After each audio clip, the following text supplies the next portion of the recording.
welcome to the Hate Meditations podcast. I am Shelley. I have left the field to lie fallow for a period because I'm coordinating my various contacts over in the US of A for an episode we're planning in a few weeks' time, which I'm sure you'll hear about very, very soon. And if you haven't been following me on my socials, I'd like to also call out that I have started a Substack. If you don't know what Substack is, don't worry, switch off. But it's in an effort to alienate more of you guys, a prospective audience. Basically, it'll be the exact same thing as the WordPress site, but some articles and some content will be open to paid subscribers, hence my uncontrollable vomiting, because the thought of monetizing my hobbits makes me do that for hours. But I've been encouraged by multiple and different people to consider it. So here I am doing it. So I'll be using the platform to post longer form essays, some of which actually might involve thinking and other things. So as well as that, subscribers will also get ad-free access to episodes of this podcast and the YouTube videos, the good ones anyway, and the transcripts of those videos as well, if I can actually fucking find the things. But all the reviews, the podcasts, and the semi-regular essays, the shorter ones that I don't think about, they'll all be going up at the usual sporadic pace on the original Hate Meditations WordPress site. So don't fear. I've poured too much into that blog over the last 8 years or so to let it wither on the vine. So, and the WordPress platform has been very good to us over the years. So I'm not going to jump ship entirely anytime soon. So I'll be posting another update shortly announcing my abandonment of that venture. So keep your eyes out. So yeah, as I said, this week we're doing something a little bit different. I'm recording on a weeknight because I'm chatting with someone who lives in the same time zone as me and is literally my older brother. I have here George of George's Music blog. Good to have you on. Hi, very happy to be here. Cool. So you are my brother. That much we can be sure of. But you also have a site called George's Music blog. Do you want to quickly explain like what kind of music you cover, so maybe our listeners can get a sense of why this is slightly different for us? Thank you. Yeah, I've got a music blog which your listeners can find at www.georgesmusicblog.com. No punctuation or apostrophe in there. It's just a personal passion project. The philosophy essentially that I write about the music that I like, and that mainly constitutes electronic music, artists kind of in the sphere of Aphex Twin and the whole myriad of other artists in that sort of ecosystem. But it could also cover just general kind of alternative rock and indie bands, mainly from the 1990s and noughties, through to anything else, ambient music, experimental music, not metal, I must say.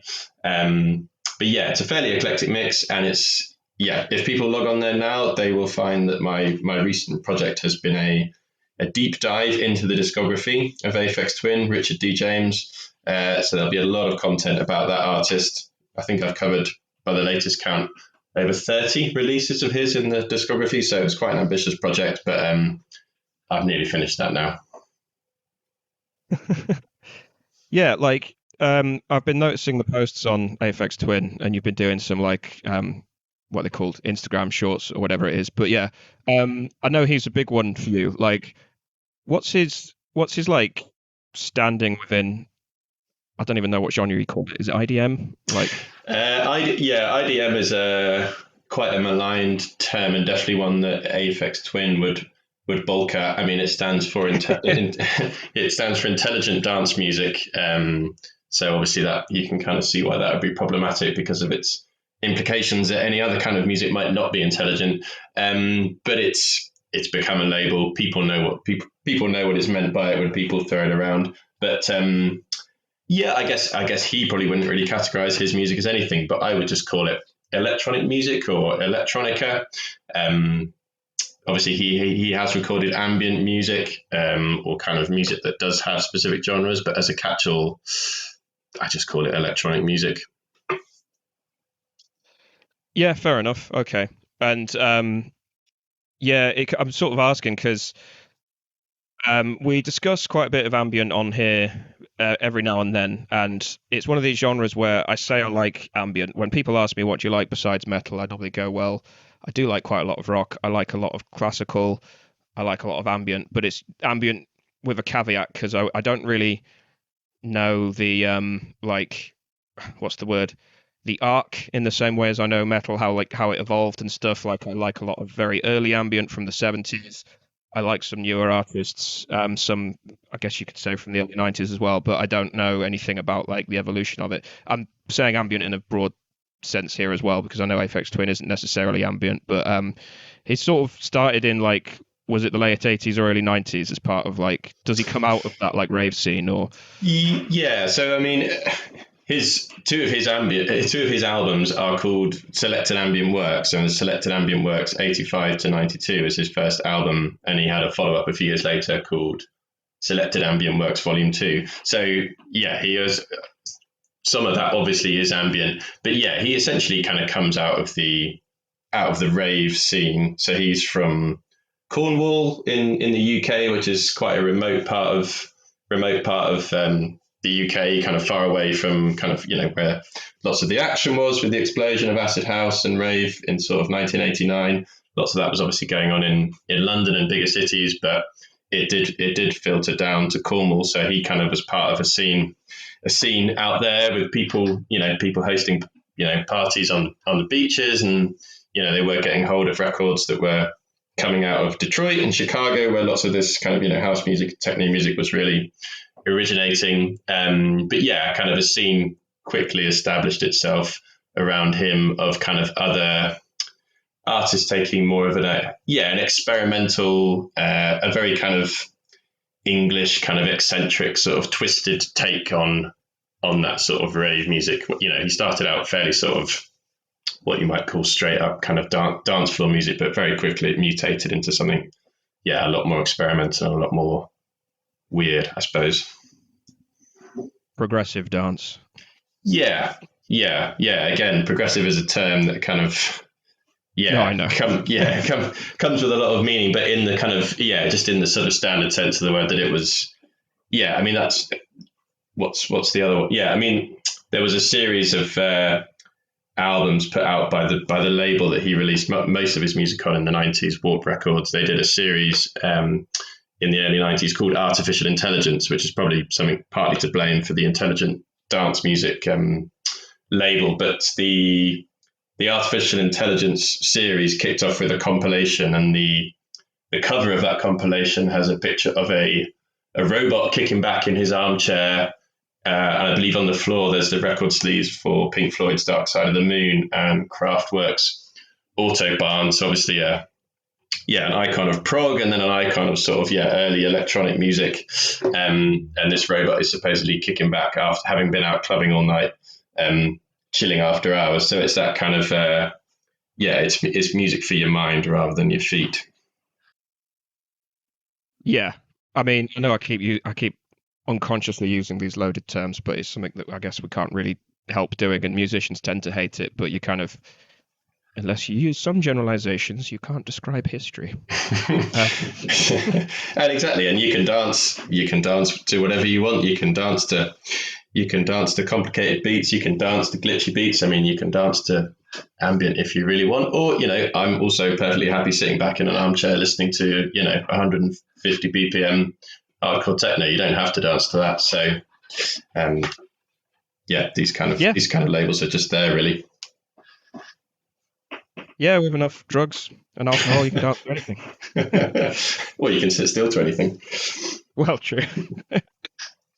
Cool. Okay. Yeah. So, I've sort of suggested, like, because for our listeners, obviously I've known George all my life, but we, as you might have kind of got already, we kind of went on very different paths in terms of music.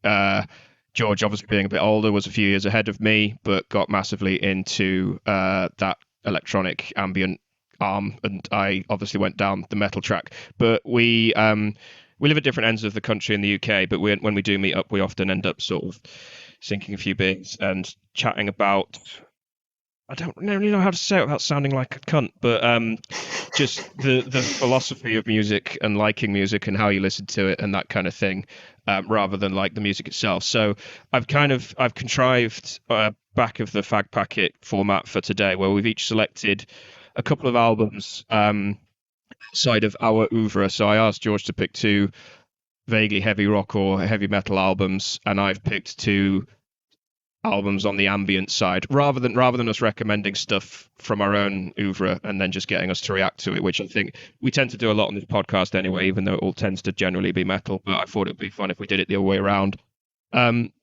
Excuse me. I know I said pre-recording that we'd kick off with a different album, but seeing as we've already kind of touched on like the early 90s rave stuff, I thought we'd actually start with my other pick, which is an artist from Norway called Biosphere, because he's sort of related to a lot of this in terms of his era and the style that he sits within.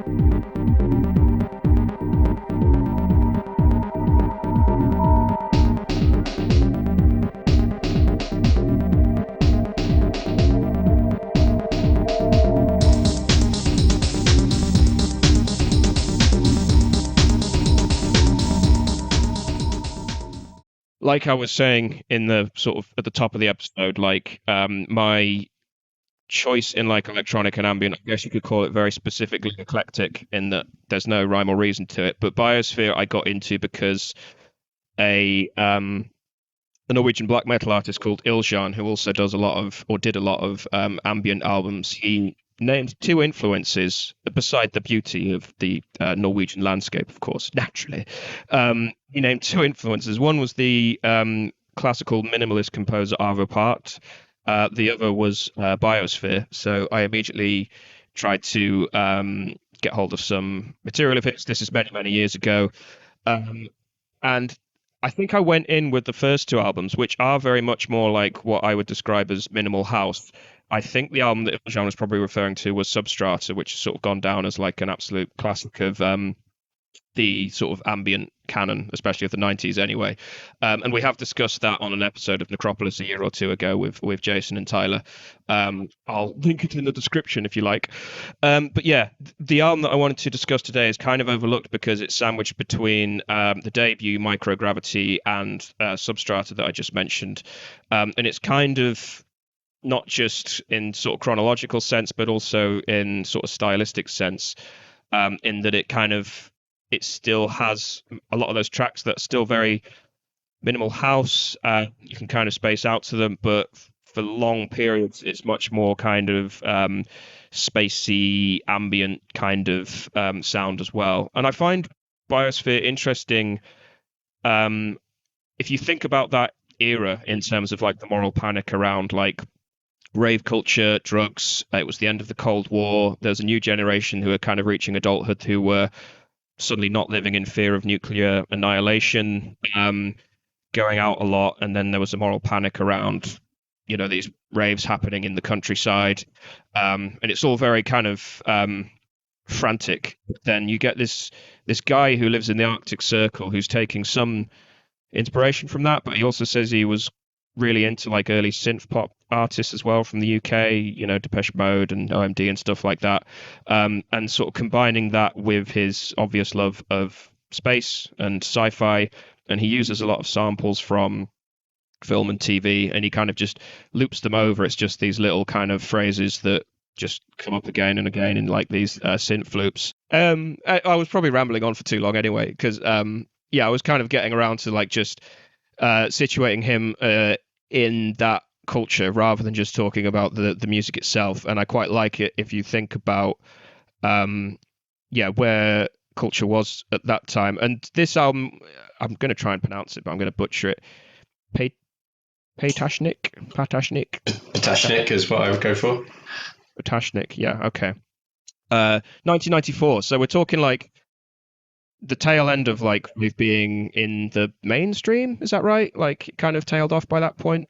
in terms of like charting and In terms of ambient music being in the mainstream, sorry, or no, like rave music, like obviously 1992 was like the big Summer of Love or whatever, but yeah, well, so what's often called the second Summer of Love was 1989. 1994 was the year the Criminal Justice Bill was passed in the UK, which specifically outlawed events, unlicensed events with repetitive electronic beats. I think that's actually the wording that was used in the legislation. So yeah, 1994 could be sort of considered like the the death of rave. Obviously, it wasn't, but it was kind of the death of like those kind of illegal unlicensed raves in the UK anyway. Yeah, I mean, it's really interesting what you were saying about Biosphere and that kind of overlap between sort of kind of rave music, dance music, and kind of post-rave music versus the kind of ambient strain. And I'm very much not a kind of scholar of ambient music in terms of the roots. Obviously, I know there's the big guys from the 70s like Brian Eno. Obviously, is a big name, but I kind of see it as like some of the roots leading up to ambient music coming from those kind of experimental artists in the 70s, people using synthesizers for the first time, and that kind of crossover with sort of the new age scene, whereas the kind of that early 90s boom, which I think those first two Biosphere albums come under, it sometimes was called kind of ambient house, was a label which got applied to it, which was kind of basically music for after the club. So when people have been out at a club all night listening to fast-paced house and techno, then they go home. They don't want to go to sleep because they've taken MDMA, so they want some sort of music to chill to, and you just got a huge explosion of artists, artists and albums kind of in that sort of that space of sort of mid-tempo beats. It's kind of ambient, but it's also not completely like beatless kind of zone out music. It's still got tempo. There's lots of use of samples. It's got quite a sort of self-consciously kind of trippy or like otherworldly sort of vibe. I mean, lots of it now lots of it now is dated. Sometimes I mean that in a good sense because there's a lot of nostalgia value there.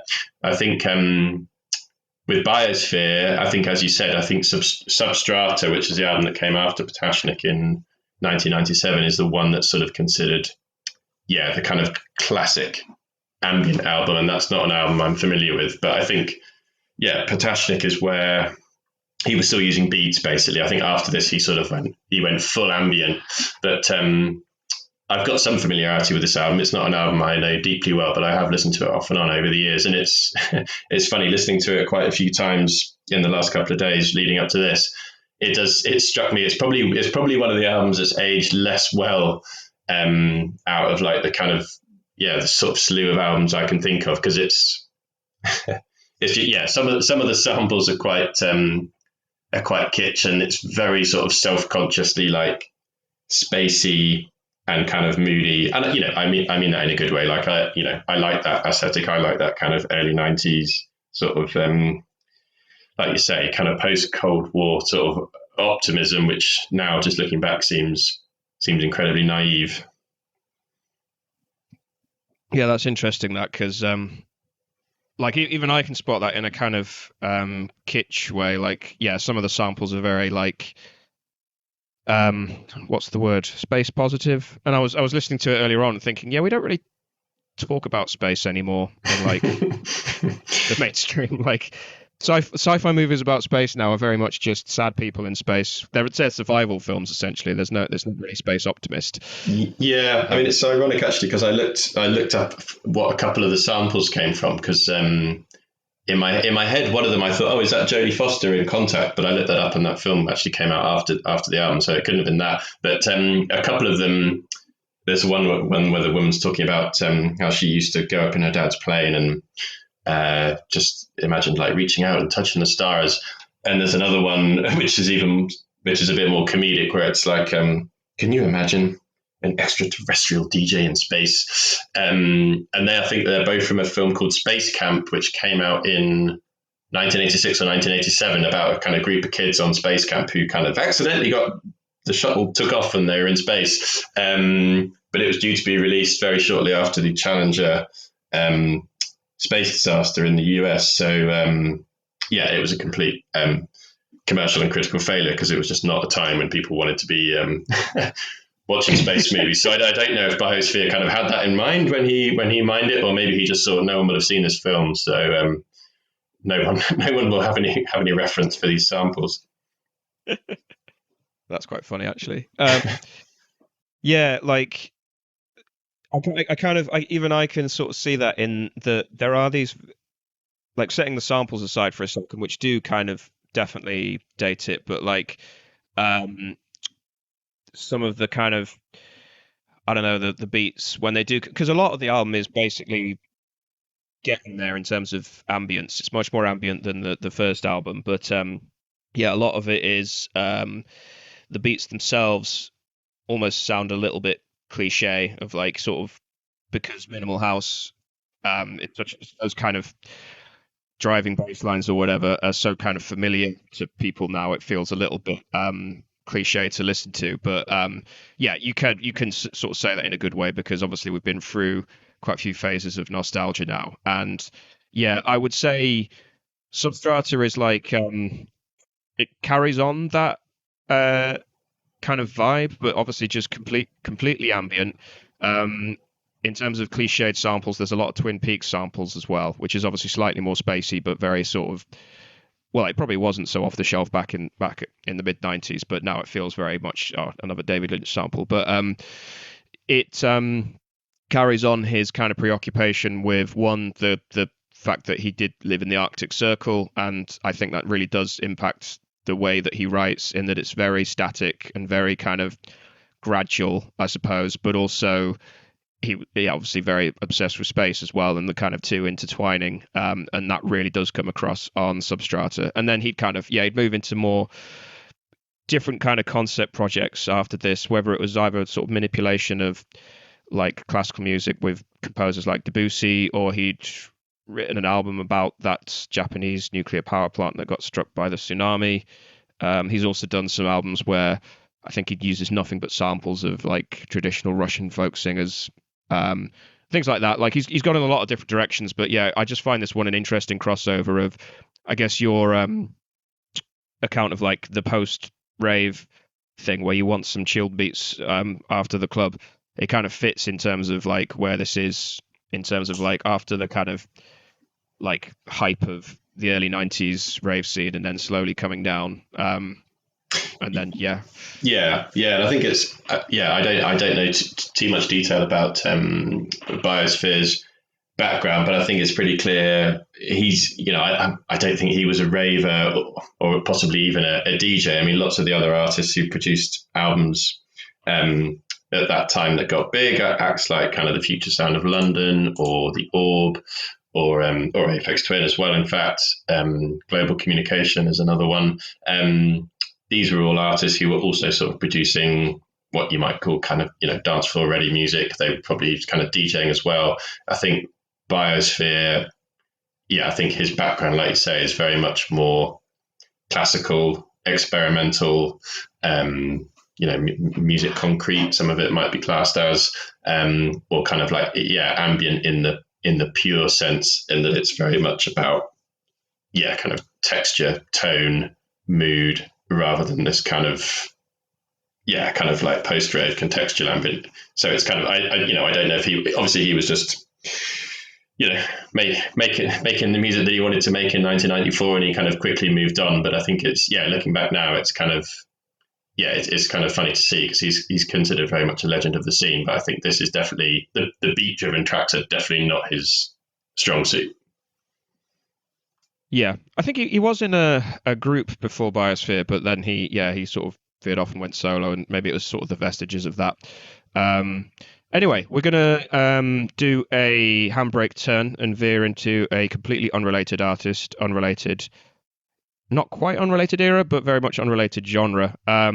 since this was your pick, I'll let you introduce it, although it won't shock you that I have quite a bit to say about it as well. This was the Rated R.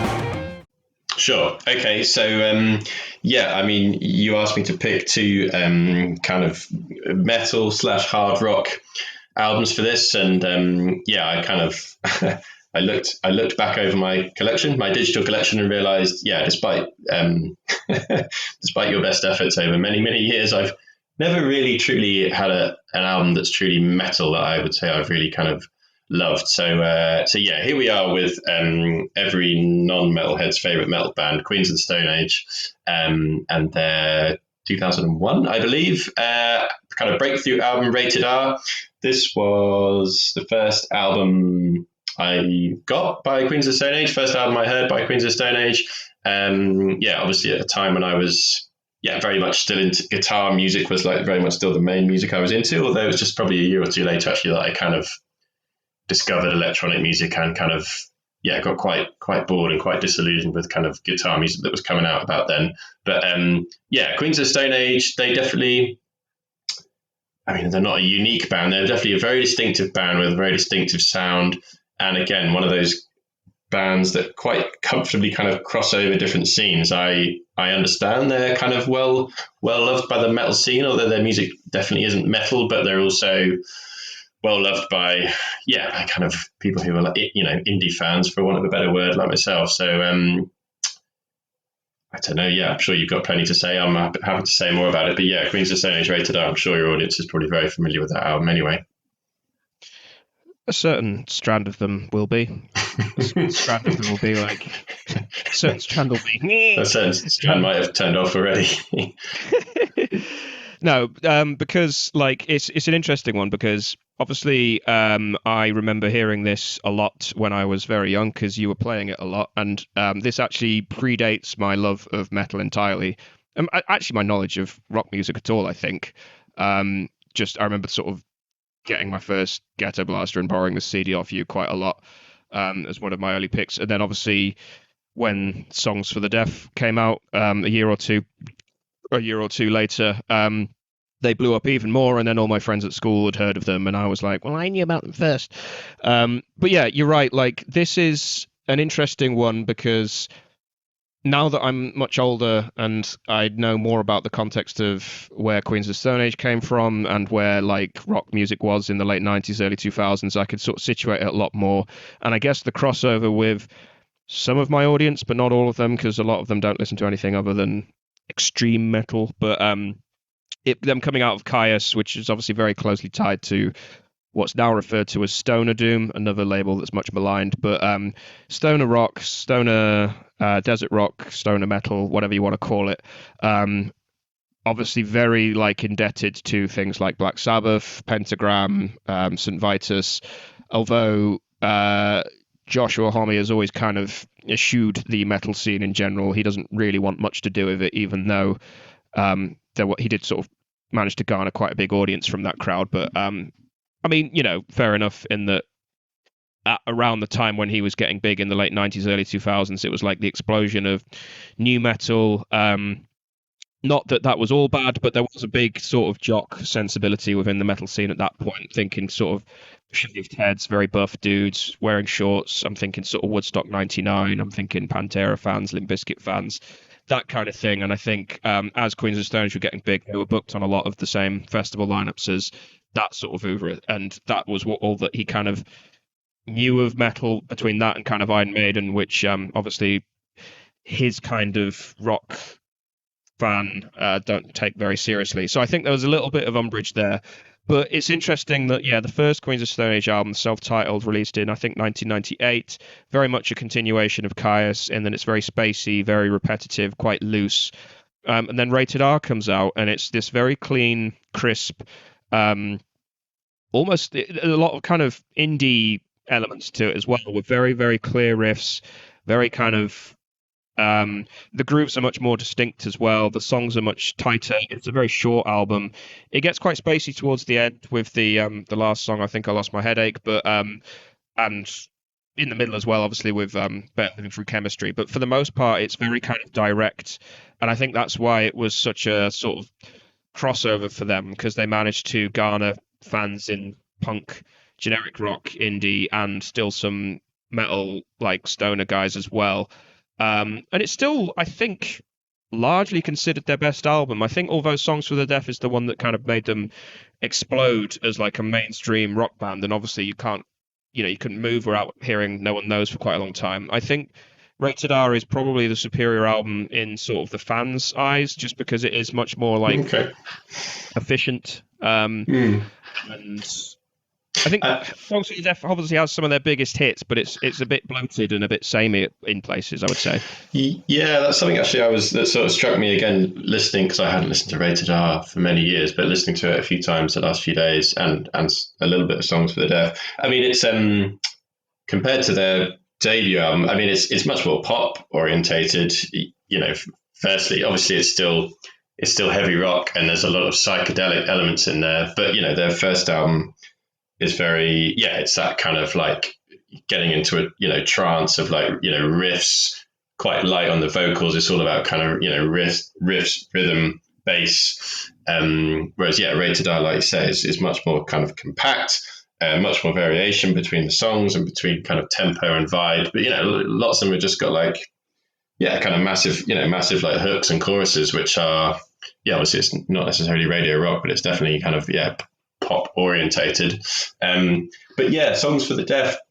I always kind of think of Songs for the Deaf as Songs for the Deaf as being their kind of their kind of biggest achievement. I'm not so familiar with some of their later albums, but it was that kind of, like you say, you just couldn't move for that album and some of the songs off there, and it is incredibly impressive just in kind of the range of the songs and kind of the different collaborators they bring on there. But it is it probably is less of a kind of varied mix in a way. It's kind of got quite a lot of the same sort of guitar sounds and sort of tones to some of the songs, and Rated R has a bit more of a just kind of quite goofy and quite sort of zany.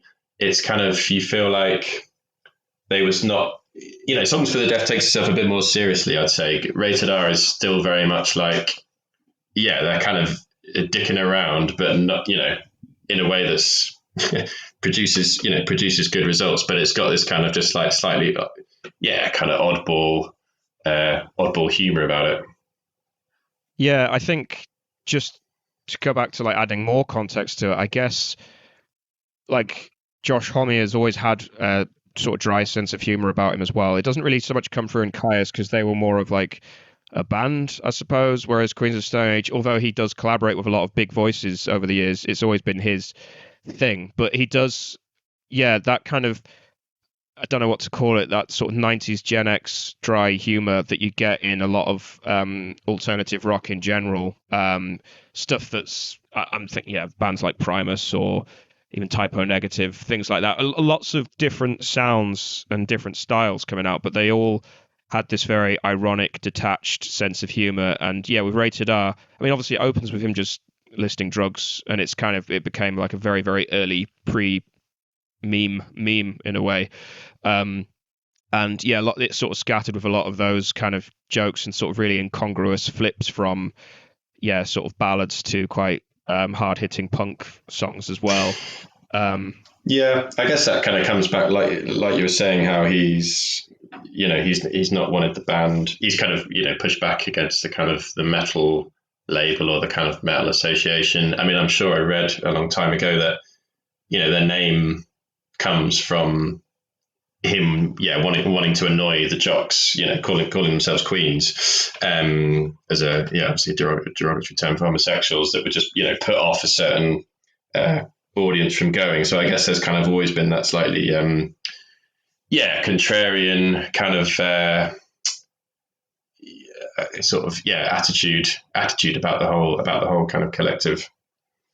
Yeah. I'm also going to bring in a thought I just had, which I think was Jarvis Cocker, and this is not related to Queens of Stone Age at all, but I'm going to make it so. I remember watching a documentary, I think it was like on the history of Top of the Pops or something, where Jarvis Cocker's talking about why he loves pop music and not rock music. And he said, because in pop music, people expect you to be predictable and kind of formulaic. So you can get away with putting stuff in that's quite ambitious or subversive. And it sort of comes off as a lot more kind of ambitious a lot of the time. Whereas if you're playing rock music or indeed metal, people expect you to be ambitious and expansive and a bit bloated and over the top.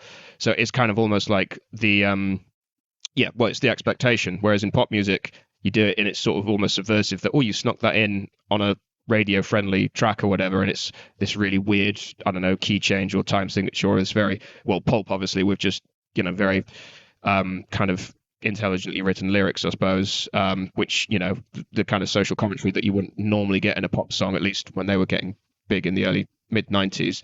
And I guess just to apply that to Queens of the Stone Age, I think one of the reasons why, so as I mentioned, like I got into them very, very early on before I knew much about music at all, but I stuck with them for a very long time, long after I'd got into metal and learned all of the lore about that. They remained one of my favorite bands, and probably, they probably still will be one of my all-time favorite bands, although I've kind of stopped following them recently. But I think one of the reasons my love for them endured for so long is because they managed to do that thing of striking a balance between being really quite ambitious at times and quite, not just like in terms of writing long form tracks, which they tend to do, but being quite complex and really quite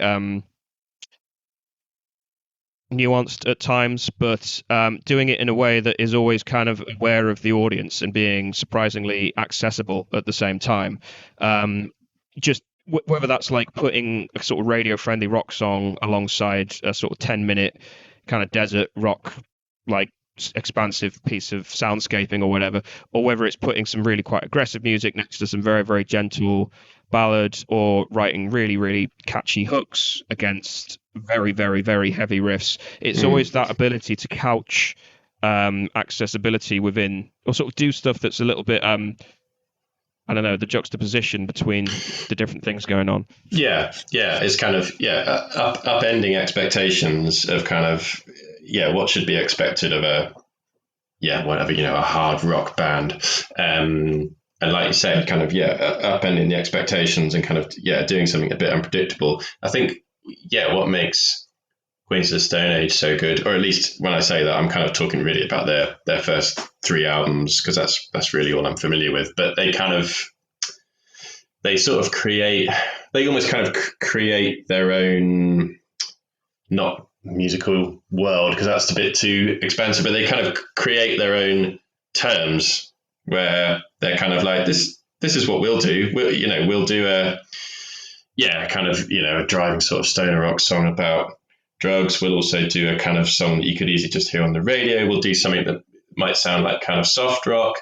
We'll do something that's just a sort of 12-string guitar instrumental piece. We'll get get guests from like legendary kind of grunge bands to come in, and they've got all these other kind of collaborators they use that kind of pull in from these roots that kind of go back deep into these kind of old scenes and bring it together. And that's kind of it's a little kind of unique context they've set for their music, where they kind of that's their little Queens of the Stone Age world, and kind of they've got their own little rules within that, and that's kind of, I think that's just why it works so well.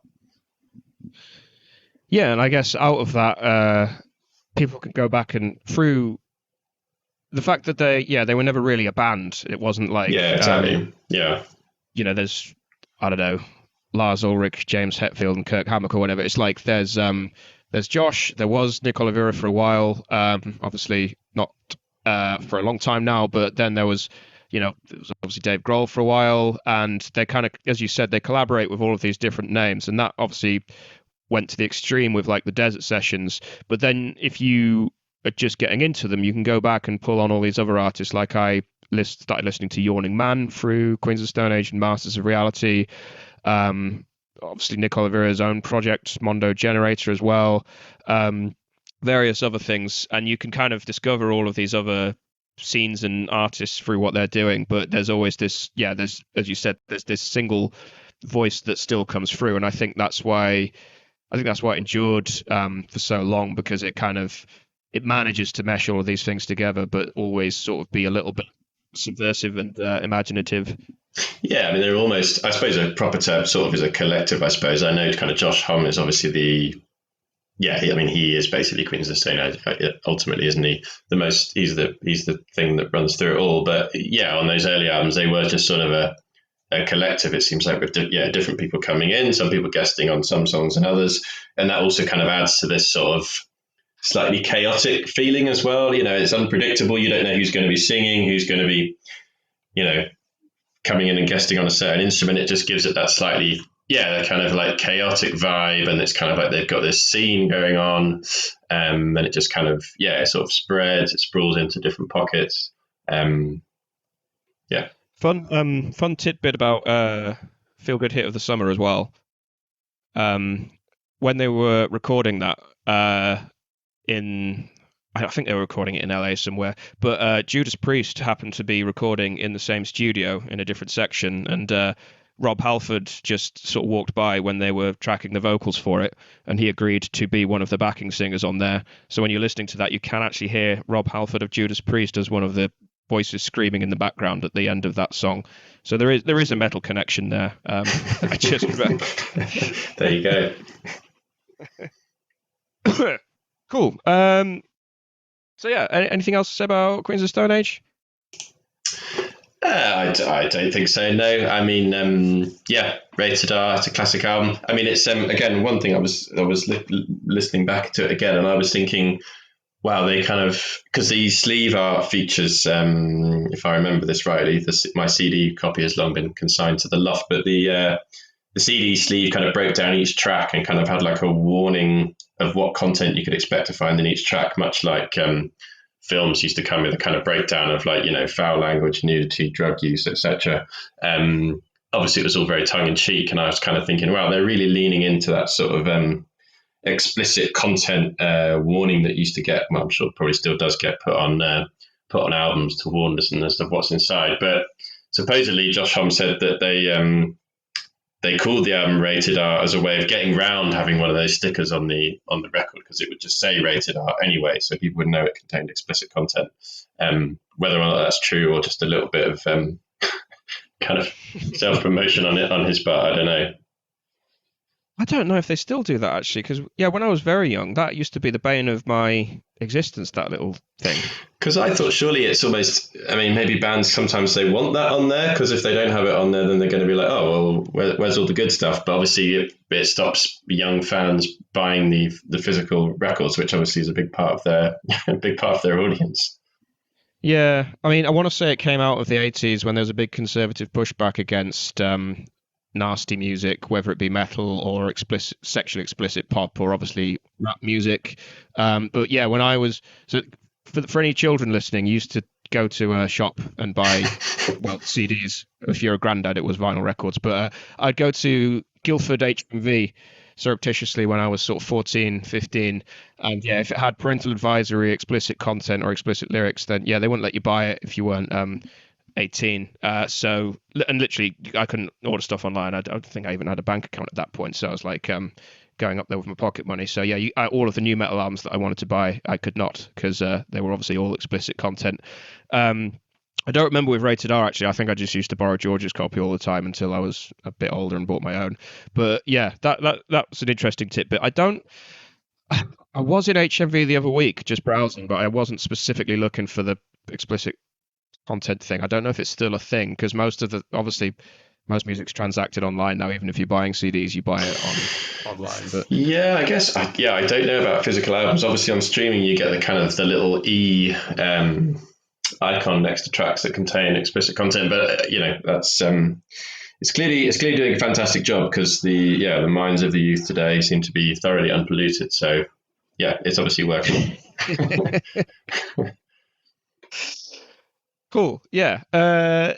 Yeah, I think that's covered off Queens of the Stone Age. So yeah, for any snobby types still listening, give it a go, because there is a lot going on in that band. I was just going to mention as well, this is a little bit off the cuff, but yeah, a track like the central track of that album, Better Living Through Chemistry, just again another example of subversion. So when I was very young, like I said, didn't know much about music, but you get this quite spacey space rock kind of intro, and you think, okay, it's just going to be a big long extended jam or whatever, and then it stops after the first chorus, quote unquote chorus, and then you just get minutes of feedback, and that's just another example of the way that they are ostensibly kind of a generic rock band, but then they just kind of do weird experimental things like that, where you would expect that of a more obviously experimental rock band, but the fact that they kind of slip these things in a little bit under the radar it just makes them quite interesting. Anyway, Yeah. I will leave it with that.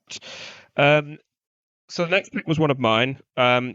We're again probably veering back into the territory we were on earlier, in that we're going sort of back to the early days of ambient now. I've picked Klaus Schulze's Time Wind.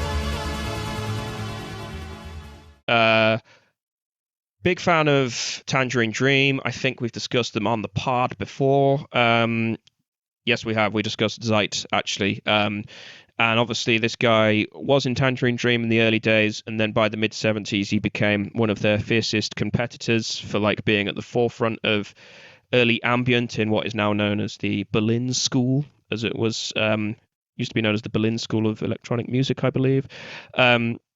But this album, released in 1975, it's basically two long tracks of about half an hour each, side one and side two.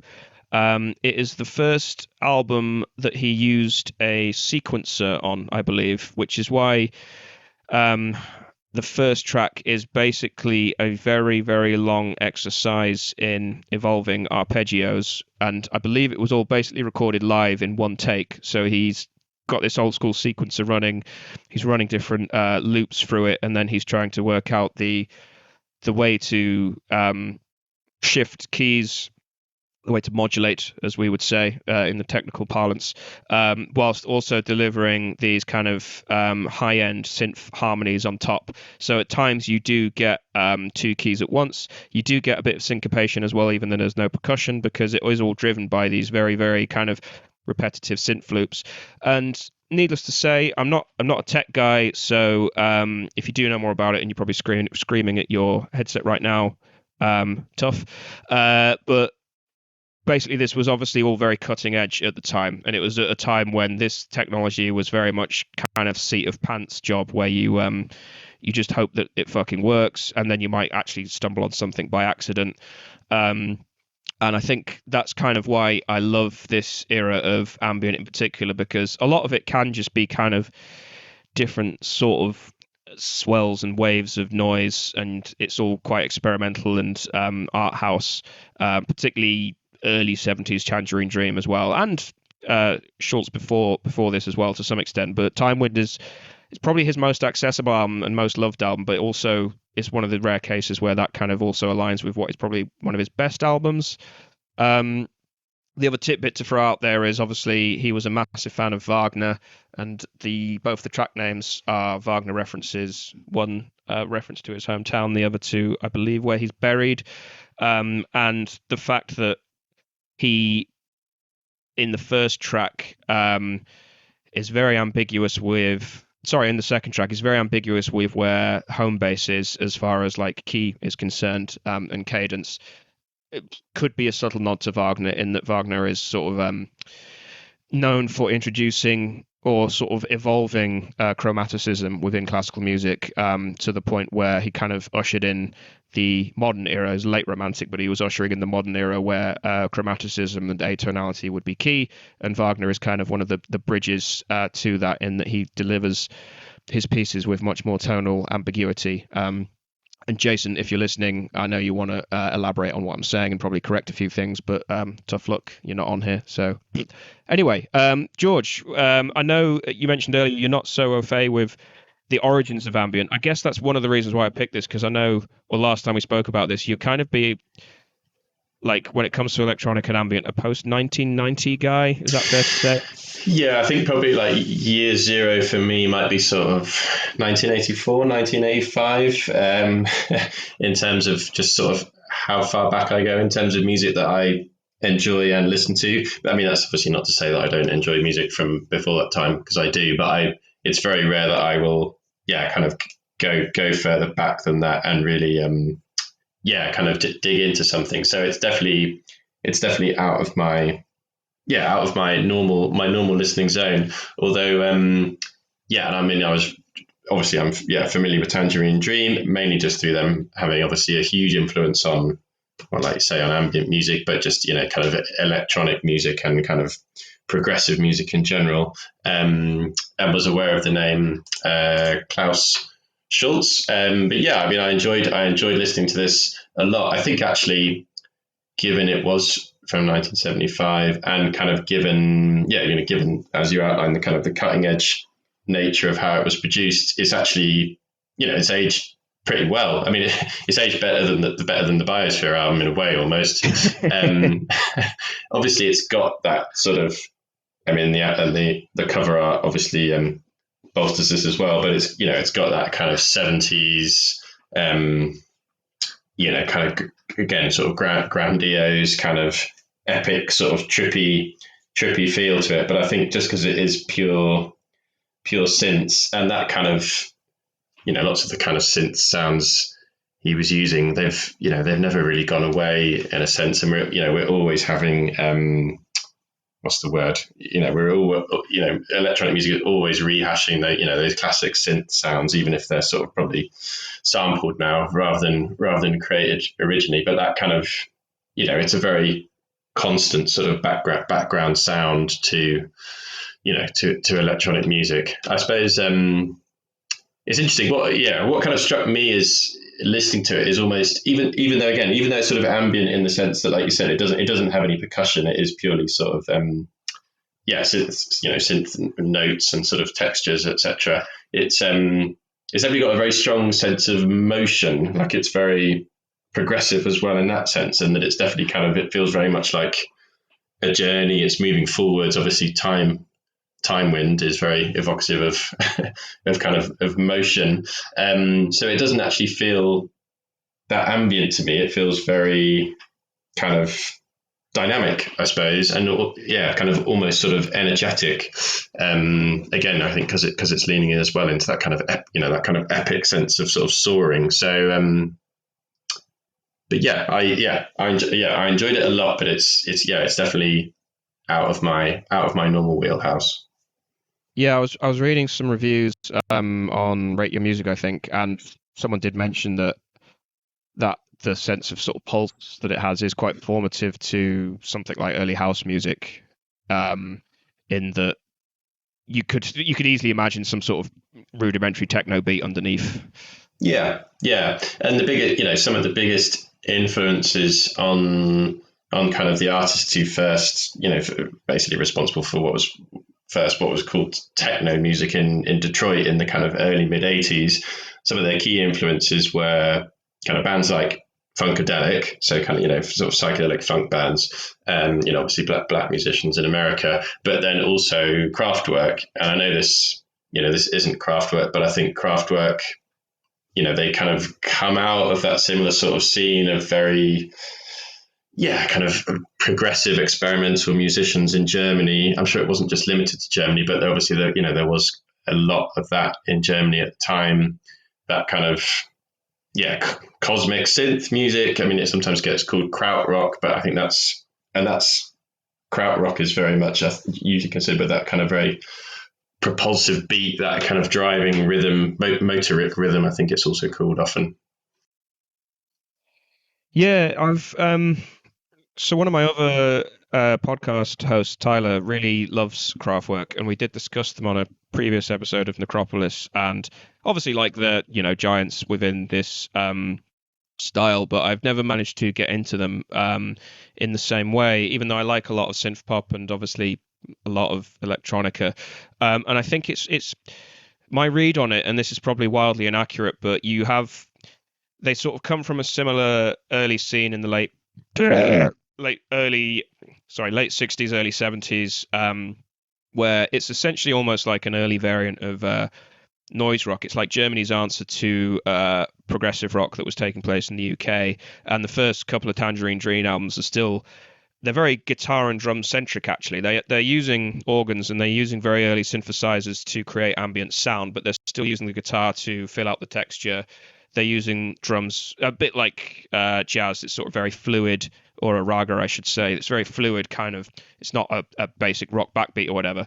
And Kraftwerk come out of a similar scene, but they go in a very different direction where it's much more formalized and very much more inspired by, I guess, what you'd now call techno-optimism or whatever, where they're very much enthralled by the idea of like infrastructure and technology bringing about utopia, whereas Tangerine Dream kind of is a precursor to Biosphere, I suppose, and much more preoccupied with space and sort of a much more abstract kind of expression, and much less focused on percussion and rhythm and more on texture. And Klaus Schulze is kind of in the same oeuvre. He's much more of a texture guy, but I think one of the reasons why Time Wind is one of his better regarded albums, but also kind of an anomaly in his kind of style, is because it sort of marries the two in a way. The second track on the album is much more, well, it sounds much less formal, but I think it was actually sort of pre-planned and pre-composed, unlike the first track, which was very much just on the fly.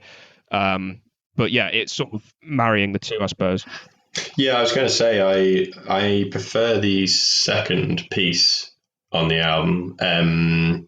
I think it just felt a bit more kind of urgent in a way. It just sort of strikes you a bit more. I mean, I find it quite hard to describe this kind of music because we're talking about essentially sort of 30 minutes of of notes and textures and, like you said, kind of layered arpeggios.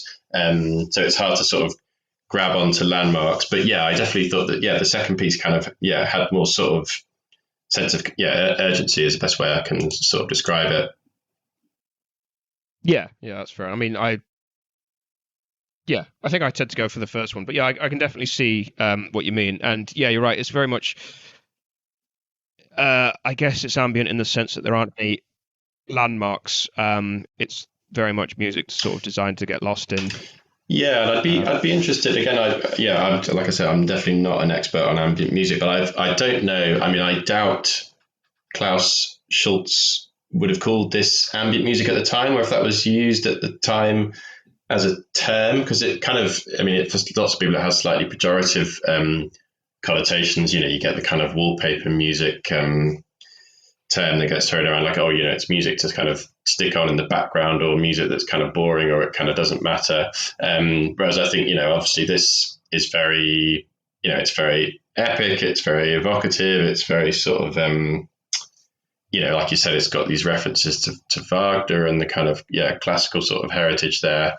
So I do see this.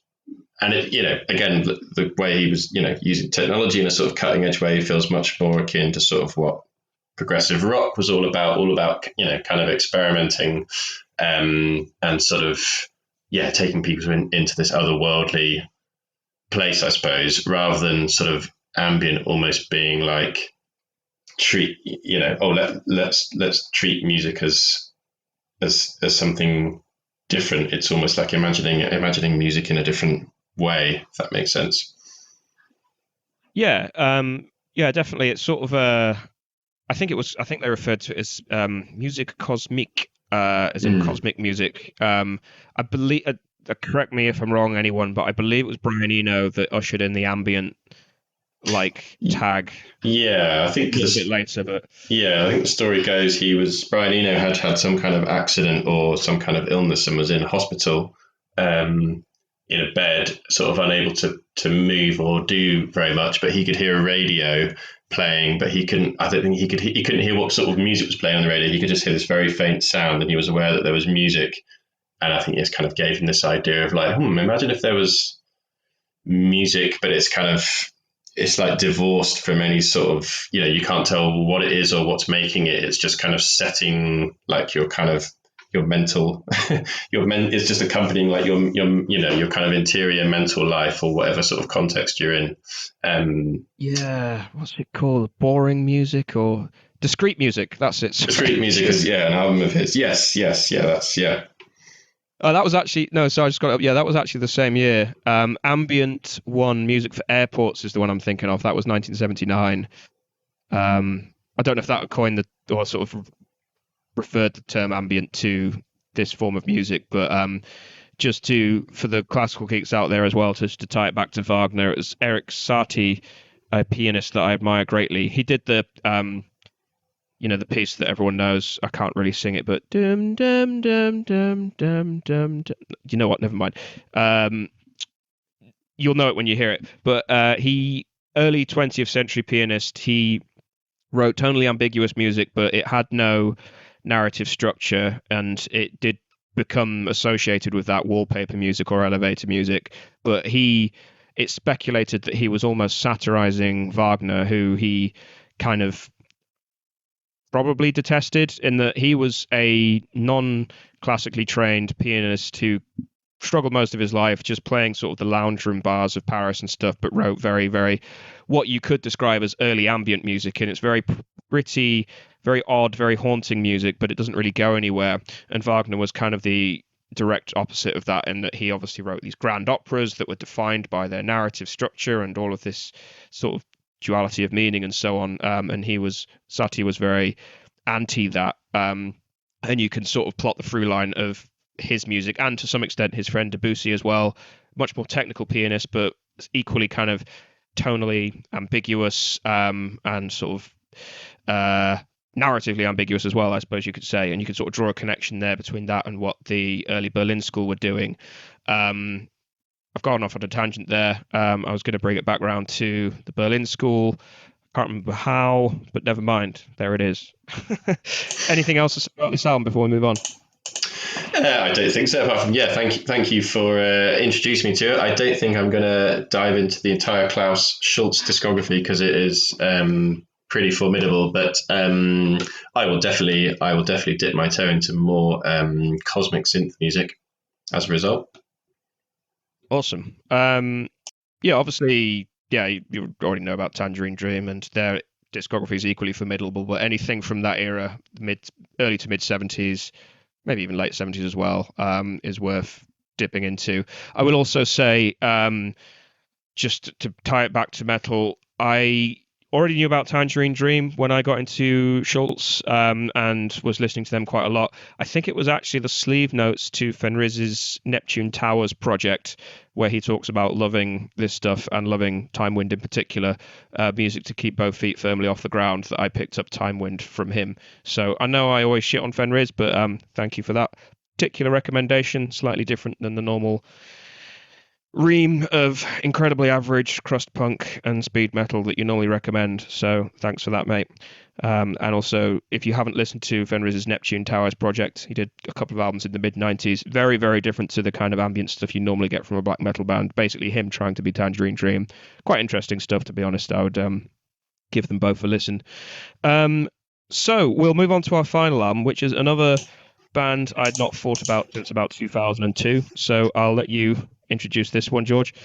Sure. Okay. Yeah. So this was another attempt for me to trawl my collection and find something kind of match the description of of heavy, I suppose. So this is the second album, I believe, by the Texan sort of post-hardcore band, and you will know us by the Trail of Dead, to give them their full name, usually just shortened to Trail of Dead.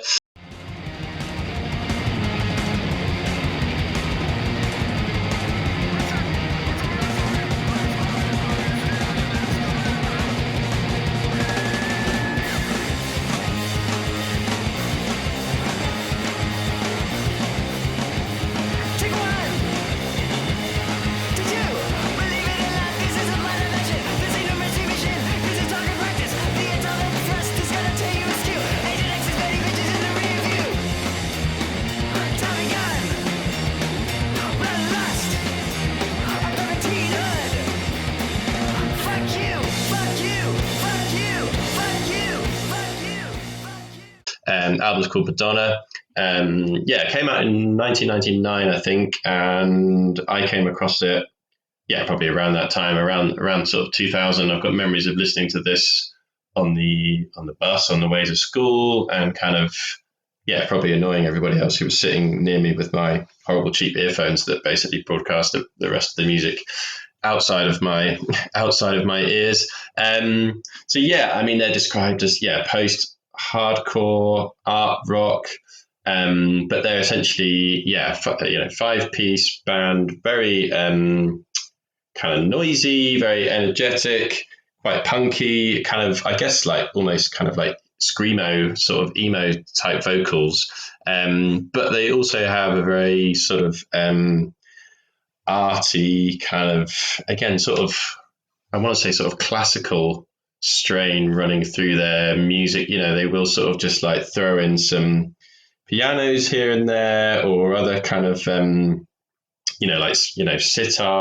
and kind of synth textures, to kind of blend their tracks together. They also use a lot of kind of distortion and noise to kind of create these sort of wall of sound effect, and very poetic lyrics. Again, lots of sort of quite obscure metaphors and imagery. So they're it's not a type of music I listen to a lot of, but just something about this album in particular, their follow up to this album, Source Tags and Codes, I think is actually even more well liked and kind of better known than Madonna. But it just grabbed my attention, and I listened to this album a couple of times the last few days, and I just think it's a banger. It's just got some absolutely great tracks on there for just like rocking out to. I mean, again, I sort of listened to this a great deal when I was a sort of late teenager, and it's a good teenage angst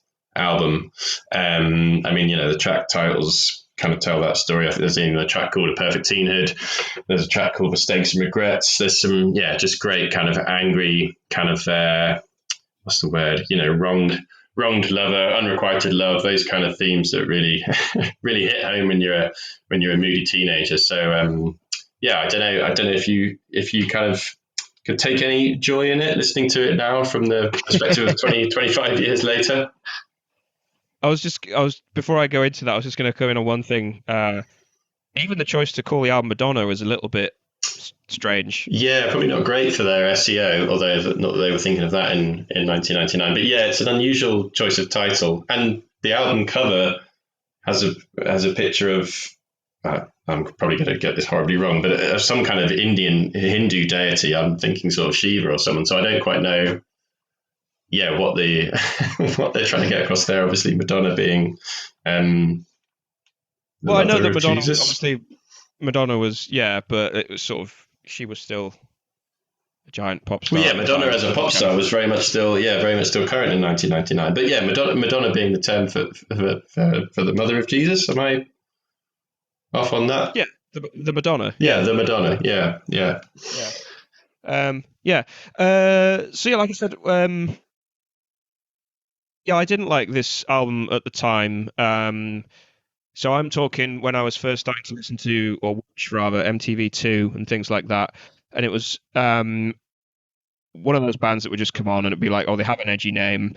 Let's listen to them. And I didn't really understand it because it is quite noisy and abrasive. I guess I'll do two things first. I'll first explain why you've made a terrible faux pas in the eyes of our listeners, and then I'll explain the context that I now understand that I didn't understand back in the day. So the thing that you didn't understand, and this is not your fault at all because you don't know the petty minutiae of metal politics, but the kind of listener base that we have doesn't like post-hardcore or this kind of what I'd say noise rock adjacent stuff. I would kind of put it in the lineage of like Sonic Youth through to yeah, this kind of stuff, Trail of Dead, and then yeah, maybe even some My Bloody Valentine in there as well. That kind of noise rock thing, and that's because by the mid to late 2000s, people had started blending that style with black metal and creating what is now referred to as post black metal, although people call it hipster black metal as well. Which, talking of loaded terms, you can see why that one is, and that's just because it was sort of what people call the indie-fication of metal, in the basically black metal bands stopped wearing the makeup and the spikes and the leather and singing about Satan, and they started wearing flannel shirts and sort of thick-rimmed glasses and basically looking like indie bands, but blending this kind of style that you get on this album with some of the more black metal stuff to create this style. And it's absolutely huge. Don't get me wrong; it's been sort of the story of black metal for most of this century.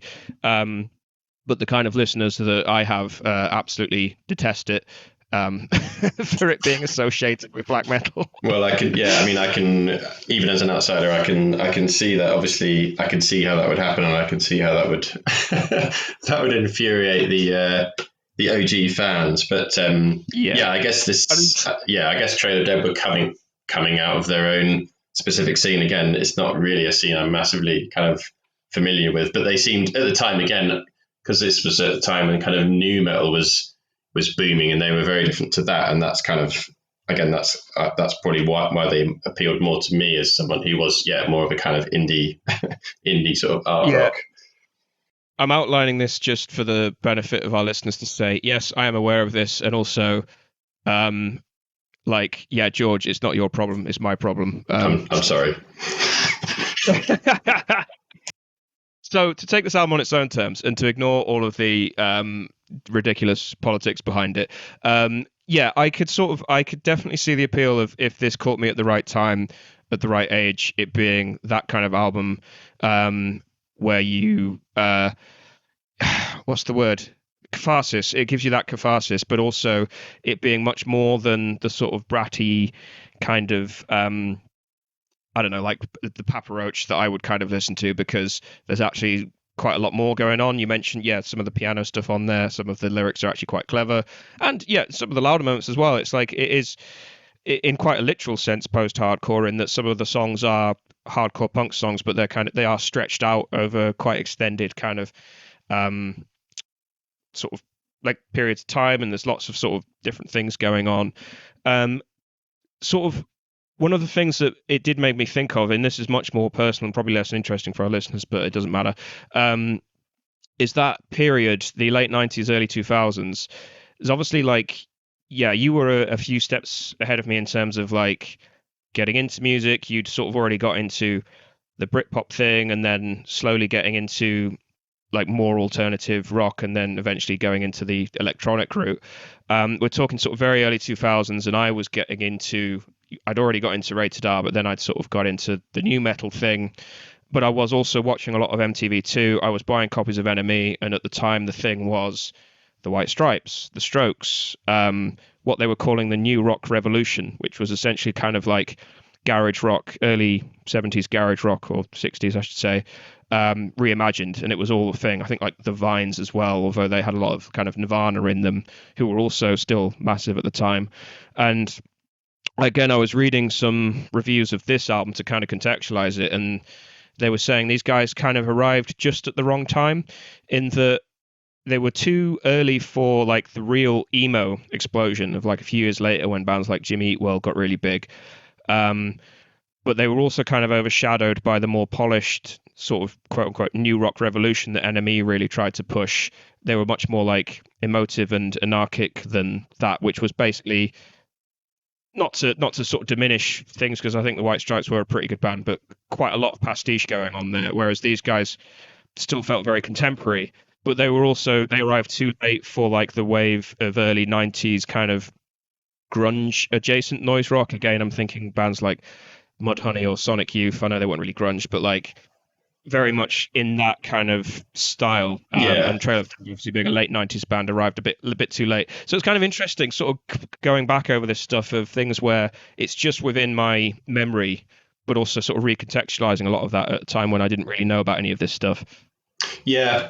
I think you're definitely right. Or whatever you were reading was definitely right. They were kind of they were in the sort of the wrong time. And kind of definitely didn't sit naturally in any of those scenes, and probably as a result kind of struggled to find a fan base. I mean, they are still going, although I think lots of their albums kind of in the sort of late 2000s and 2010s they just sort of put out on their own label. So I think they just had quite a small dedicated fan base. So yeah, they kind of never really crossed over. Well, their album that came after Madonna was sort of big-ish, I think, and again that might have just been around the time of kind of emo being a thing. I mean, I never thought of them as emo when I was listening to them, but again, listening now to the vocal style, it is quite emo. But so they're kind of a bit of an odd one. They definitely didn't really sit comfortably in any scene, or definitely kind of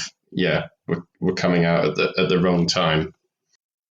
Well, I think the interesting thing is, well, I hesitate to say if they came out now they'd be massive, but because bands don't really get massive anymore, but they definitely garner a big audience now. I've been to a lot of gigs just by accident where I watch bands that do sound like them. Even like commenting on the vocals, for instance, one of the reasons that it sounds sort of emo adjacent to me is the vocals are very obviously American accent. Like he doesn't do anything to disguise that. It's sort of that blend of melodic clean singing but shouting and some kind of just expressive talking that you do get in a lot of emo. And I should also say I'm way out of my depth here in terms of talking about emo, but there's sort of 2 or 3 waves of it where you get like the early Midwest emo, which I think is more what Trail of Dead sound like, and then you get the poppy wave with My Chemical Romance and Funeral for a Friend, and as I mentioned, Jimmy Eat World as well. And there's different variants, like the screamo side of it, and then it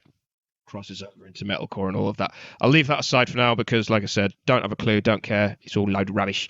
But this is very. I'm not sort of calling them emo per se, but it reminded me of that in a lot of ways because it sounds like that earlier iteration of it before. I think an emo fan would tell you that all of those bands that I just mentioned were not emo. They're like appropriators of a style that was much more subtle and sophisticated. No, I'm not even being sarcastic. I'm sure you're absolutely right. I think, and also like, the sort of vulnerability and the authenticity behind it meant that they were probably a bit too sincere for NME to be picked up by NME. Although I do understand that they didn't really get big in America; they were all picked up in Europe. Yeah, again, I think it's like lots of those kind of American bands that are perhaps a bit more arty, or again, kind of a bit more sort of sensitive about their lyrics, kind of find a bigger audience in the UK, and again, probably maybe have a bit more of a kinship with sort of kind of a British sound. I was going to say something else and it's gone out of my mind. That's okay. Just also to comment, I have to comment on the fact that they're from Austin in Texas. I know that Jason, I think he's Houston based, and he will comment on the fact that Austin is the trendy hipster city in Texas, or that region of Texas, because it's fucking massive. So it's kind of, it fits that a band like Trail of Dead would be from there. Because it's like the Seattle of Texas, as I understand it. Although, again, to our American listeners, apologies. Don't have a clue. It's a big country. I don't understand it. So, anyway, as I said before we started recording, it's like I just end up abusing our listeners and readers. I don't sort of given up trying to please them because you'll never please everybody. Anyway, yeah, no, it was an interesting album. It's one that like it feels very much. I mean, speaking about the Biosphere earlier on, it feels almost very much of its time, but also I could very much hear that today from a new band at a pub and sort of not be surprised that they're playing that music. Like, Yeah, I think the style is very much could kind of still be played now. I mean, for me, it just feels so of its time. Again, I think just because of that kind of, I enjoyed it as a teenager and not a huge amount afterwards. So it's just kind of got that kind of teenage angsty kind of feel, and that kind of very like overwrought emotional feel. I mean, I'm just going to mention one track because I was I was listening back on it today, and that's a track on there called Mark David Chapman, who was the man who shot John Lennon. It's just another great example of the lyrics. I think they're sort of, and they're very. It's all kind of pure imagery and metaphor. And again, I think I hadn't even really thought ever about what it was about. I mean, I knew the reference that he was the guy that assassinated John Lennon, but it's almost like this sort of poem about how hypnotizing rock music is, how it kind of like almost becomes a religion to people, I suppose, and how we sort of, we idolize musicians and kind of, deify them essentially. So yeah, it's a cool track. It's got some really interesting lyrics. So yeah. Yeah, I guess as well. One of the other things I got from the reviews, and I'll end with this before I go off on another tangent, but it being released in 1999, it's very it's a very pertinent. I know everyone wants to say everything's a pertinent time, but it was very pertinent in terms of like obviously the end of the millennium, post Columbine, post Woodstock '99, pre 9/11. That very small window, post Columbine, pre 9/11, where the hope of the early '90s was about to expire, and then it almost got and then it got totally flushed out by 2001, and then obviously entirely killed off by 2008. But it's very much like the hopes of you've kind of dashed on the rocks a little bit, the anxiety around the millennium to some extent, but still kind of bearing that early 90s energy forward, which is all stuff that, again, I probably absorbed through osmosis, or maybe I'm sort of projecting my adult intellectual self on my sort of preteen self that didn't really know about any of this stuff. But yeah, it's just interesting to consider that. And also just in the context specifically of Trail of Dead is sort of the death of the institutional music press to some extent. I keep mentioning the NME in quite an underhand way because, as I said, I was reading them a few years after this was released in the early to mid 2000s, alongside sort of picking up Kerrang and eventually copies of Metal Hammer. But the NME was always, it was obviously like I didn't really get the best of the NME in the early 2000s. It was like not in its dying throes because it's still going, but it was having a hard time. The internet was sort of coming into its own by that point with file sharing. Blogs were starting to sprout up. A lot of underground websites and forums were starting to undermine the traditional music press. And to some extent, that meant that bands like this, like Trail of Dead, that would have had a prospectively wider audience, maybe couldn't necessarily garner it because the music press was kind of fighting its own battles and ignoring some bands and trying to sort of push their own agendas to some extent around trying to fashion a narrative and sort of feeling the threat of the internet. And now we're living with the reality of that, in that there aren't really many print music magazines left. I think there's only one metal magazine left, and it's in the US. It's not in the UK.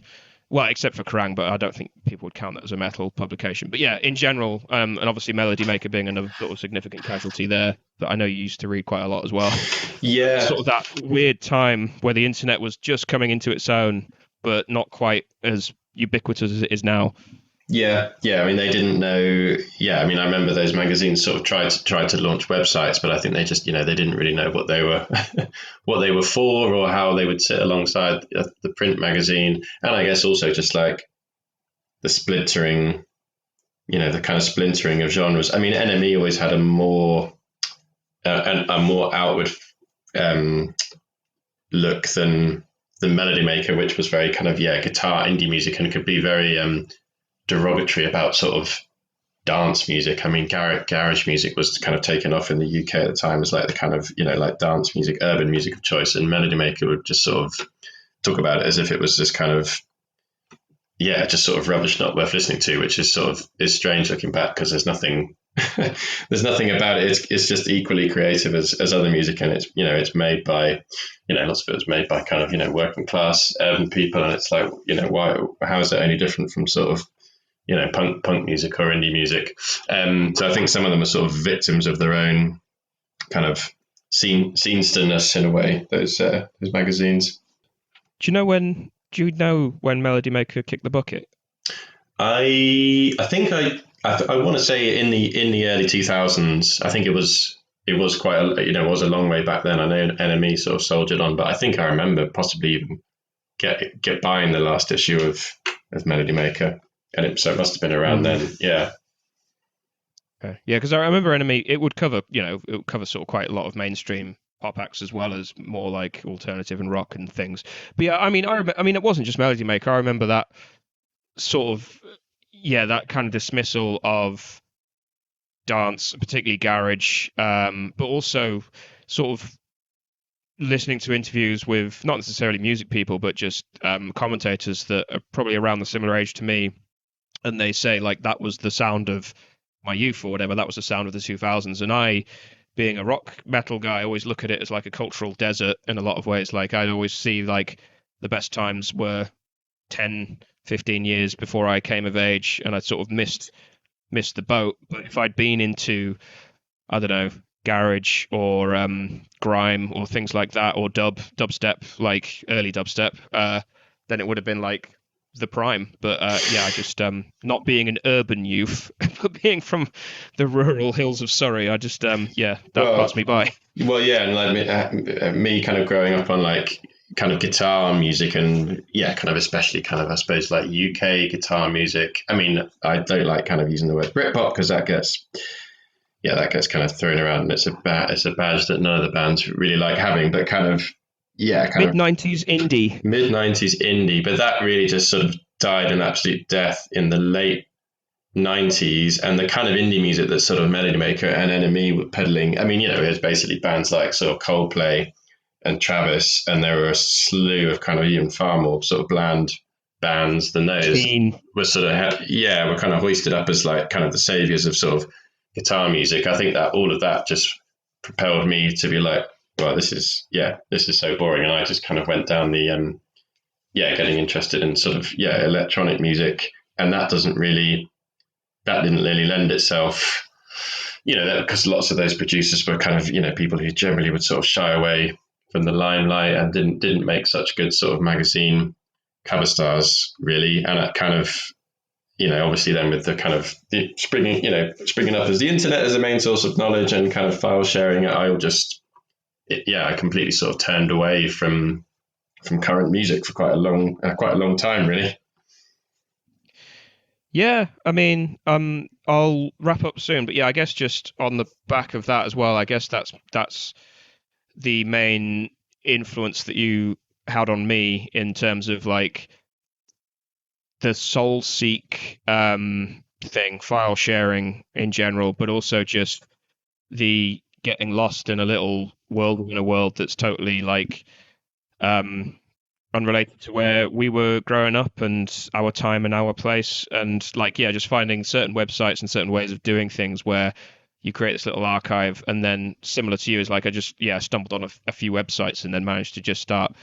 Yes, obviously file sharing was bad, whatever, but at the time it was quite illicit and sort of quite a cool way to find out about this really obscure music. And again, we're talking sort of the early 2000s here, so it was long before you had ready-made playlists to discover some of this stuff, and you kind of had to stumble on the right website or the right forum or the right DJ if you were listening to sort of internet radio stations or whatever, and sort of do it like following in the trails of the infrastructure, I suppose. And I discovered a lot of, at the time, what felt like very obscure metal. Sort of know now that, well, not that it wasn't that obscure, a lot of it was, but it's now sort of its following has kind of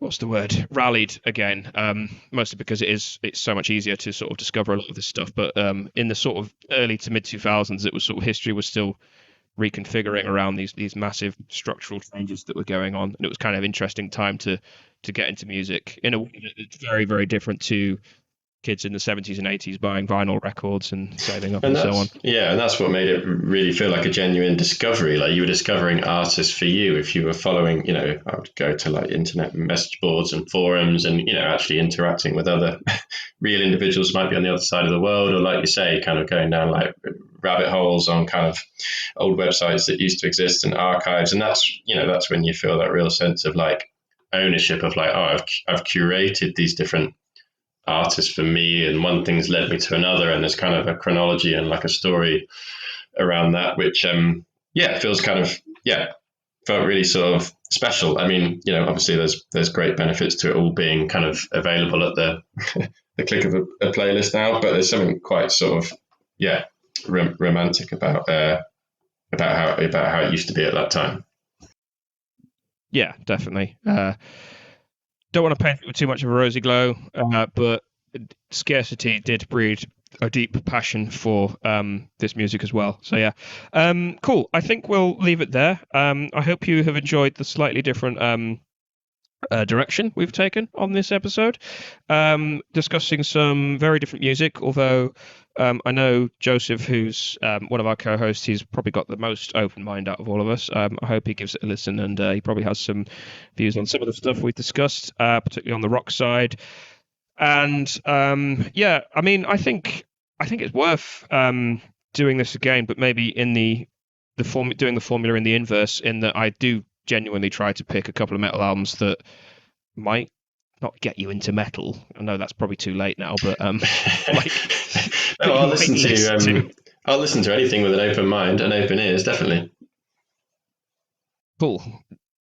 Yeah, Non-stop Kiss and Iron Maiden. If there's any albums you think it would be worth me telling you to listen to and you reacting to and kind of maybe trying to contextualize in your musical universe, then yeah, obviously I'm very, very open to doing that. Well, yeah, absolutely. I would not foist two metal albums on you without making you do something in recompense as well. And I think, I'd definitely say, like, in terms of contextualizing, particularly that earlier era, the sort of early 90s that we were talking about, but obviously, leave that up to you. I think that would be really cool. And maybe I'll talk to the other guys, see if we could get someone else on, maybe to also join as well, because I think that'd be really cool. Because a lot of what I'm getting at here is with these more casual chats, it's more about mental. This is going to sound cheesy as fuck. It's more about the mentality that you have towards music than the music itself. But that is literally true. Like, I'd rather talk to someone who has the same mindset but doesn't like any of the same music as me than an oaf metalhead who. There are plenty of them going, and I've met them all, and I don't want to meet any more of them. That sounds good. I mean, it'd be an absolute pleasure to come back on. Cool. Okay. Well, thank you very much for listening. And like I said, check out George's music blog, which will be linked in the description. Check out my subtwat, which will also be linked in the description. And as always, Hate Meditations is there, posting reviews into the ether instead of hugging my son. So see you soon. Good night. I'm looking forward to you monetizing your hobbits, as you said at the top of the show, which I didn't mention at the time, but that's what you said. Thank you. Okay, thank you very much, and good night.